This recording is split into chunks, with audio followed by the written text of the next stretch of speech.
isu kontroversi anarkisme di bulan Ramadan.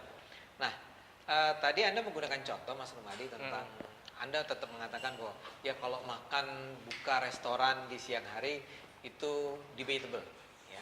Apalagi kalau kemudian dihadapi dengan aksi sweeping. Tapi salah satu fenomena yang juga sering dilakukan yang berlangsung selama beberapa tahun terakhir ini adalah misalnya aksi meminta agar klub-klub malam, ya hiburan-hiburan malam untuk tidak membuka tempat jasa hiburannya pada malam hari. Nah, saya rasa ini berbeda dengan makan di siang hari ya. Ini yang malam hari pada saat orang mungkin sholat taraweh gitu ya. Terus kemudian ada nightclub buka dan itu sampai jam sahur dan seterusnya. Sehingga ada pembatasan tentang jamnya, harus buka jam hanya sampai jam mungkin jam 10 atau berapa. Pandangan Anda seperti apa? Kalau Bung Moks ini kan salah satu pengunjung tetap. Iya, sebenarnya sih saya nggak yakin kalau orang yang terawih itu pergi ke nightclub. Jangan-jangan itu orang yang berbeda gitu. Kalau saya begini, dari pihak pengelola hiburan malam gitu ya, saya kira tidak ada salahnya kalau mereka mengendalikan diri lah. Dari melakukan tindakan-tindakan atau melakukan hal-hal yang dimungkinkan untuk memicu ketersinggungan dari kelompok lain gitu. Ya oke lah kalau misalnya mau tetap buka ya dikelola sedemikian rupa sehingga tidak mencolok dan tidak menimbulkan ketersinggungan gitu. Tetapi dari pihak orang Islam sendiri menurut saya sih tidak perlu kemudian mudah marah dengan hal-hal seperti itu. Mau Ramadan mau enggak, kalau hobinya ke nightclub ya itu sudah menjadi bagian dari gaya hidupnya gitu. Oleh karena itu menurut saya mau ditutup, dipaksa untuk ditutup maupun tidak, itu nggak ada pengaruhnya apa-apa menurut saya. Bung Moksin. Ada dua Bang Ade yang harus dipertimbangkan. Pertama, prinsipnya orang yang berpuasa harus menghormati juga hak orang yang tidak berpuasa. Begitu juga sebaliknya. Ini yang berpuasa ya, menghormati. begitu juga sebaliknya, yang tidak berpuasa harus menghormati yang berpuasa. Secara kultural ada kearifan lokal di Indonesia. Misalnya warung-warung yang buka di siang bulan Ramadan biasanya dikasih tabir. Itu sebagai salah satu cara agar tidak mencolok. Tidak mendorong semangat orang yang berpuasa untuk membatalkan puasanya. Itu kearifan yang dimiliki oleh warga negara Indonesia. Yang kedua, dalam kasus yang nightclub tadi, saya kira juga kita harus mempertimbangkan kalau ditutup sepanjang bulan Ramadan, bagaimana nasib orang-orang yang bekerja dan mengandalkan secara ekonomi penghasilan kepada kerja-kerja yang seperti ini. Berarti selama 1 bulan mereka tidak menghasilkan.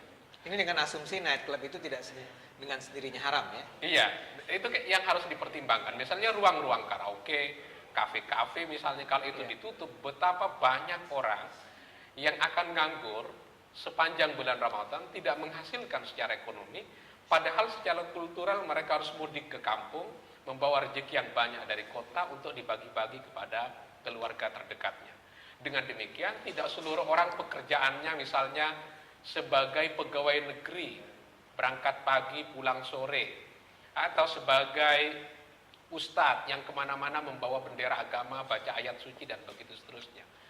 Di Indonesia ada banyak macam jenis pekerjaan, baik yang halal ataupun yang haram. Karena keterpaksaan diri, misalnya mereka kemudian terjerembab ke dalam pekerjaan yang secara syariat tidak cukup halal, dan dia harus mencari nafkah, harus hifdun nafas untuk menjaga kelangsungan hidupnya. Nah, hak-hak yang seperti ini saya kira harus diperhatikan oleh aparat pemerintah, bagaimana melindungi orang-orang yang bekerja pada ruang, pada domain yang seperti itu.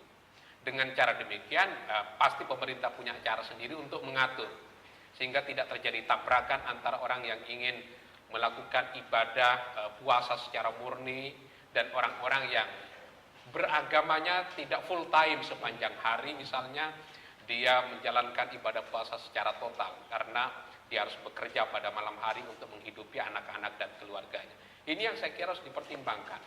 Jadi fikih syariat juga harus mempertimbangkan tentang hak-hak ekonomi dari setiap orang yang baik itu umat Islam yang menjalankan ibadah puasa untuk menjaga kelangsungan hidupnya Jadi dua itu yang saya kira harus dipertimbangkan. Tapi kalau misalnya begini, kompleks seks komersial gitu, Mhm. tempat ya pekerja seks komersial bekerja, itu mungkin sebaiknya memang ditutup sama sekali. Itu kan tidak ada kaitannya dengan Ramadan. Mhm. Dan itu kalau dilokalisasi, Maksudnya apa? Tidak ada kaitan sama Ramadan? artinya pekerja seks komersial itu tidak ada kaitannya dengan Ramadan. Kapan saja itu kan ada aturan, ada normanya. Mhm. Dan di dalam konteks negara Indonesia, kalau itu dilegalisasi oleh pemerintah, dia menjadi sah untuk tumbuh, menjadi sah untuk hidup di situ. Oke. Walaupun dari sudut syariah itu sudah diharamkan misalnya, tapi dalam konteks negara Indonesia, lokalisasi pelacuran atau PSK itu kan dimungkinkan, seperti lokalisasi judi itu dimungkinkan. Jadi ini saya kira dua wilayah ini yang harus dibedakan. Karena barangkali kalau pekerja seks komersial debatable juga tentang apakah dia legal atau tidak. Mhm. Ya, jadi dengan kata lain Anda ingin mengatakan kalau pekerja seks komersial atau kompleks, bahasa gampangnya kompleks pelacuran, itu sebenarnya isunya bukan soal Ramadan atau tidak Ramadan, Iya, tapi kapanpun sebenarnya harus barangkali ditata atau diatur atau bahkan dilarang.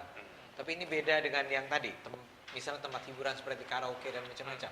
Karena begini, kesannya kan agak aneh juga pada saat orang berbondong-bondong ke masjid untuk sholat taraweh, kemudian ada orang berbondong-bondong dugem gitu kan.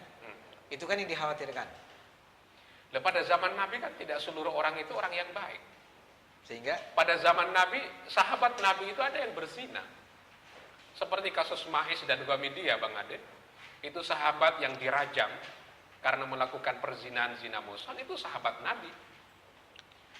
Kalau kita mendefinisikan sahabat Nabi, setiap orang yang berjumpa dengan Nabi, beriman dengan Nabi, itu adalah sahabat Nabi, maka banyak sahabat Nabi yang tidak saleh. Yang dipotong tangannya pada zaman Nabi itu adalah sahabat Nabi juga. Dengan demikian, kebaikan dan keburukan itu adalah selalu akan ada. Ada terang dan ada gelap. Terang itu disebut terang karena ada gelap. Tidak bisa terang disebut terang kalau tidak ada gelap. Itu udah dua sisi yang akan mewarnai kehidupan kita sehari-hari. oke. Kita masih akan bicara lagi tentang bagaimana kalau begitu bentuk-bentuk yang dimungkinkan ya oleh negara untuk mengatur kehidupan malam atau kehidupan siang bahkan di musim Ramadan. Tapi para pemirsa, kita akan kembali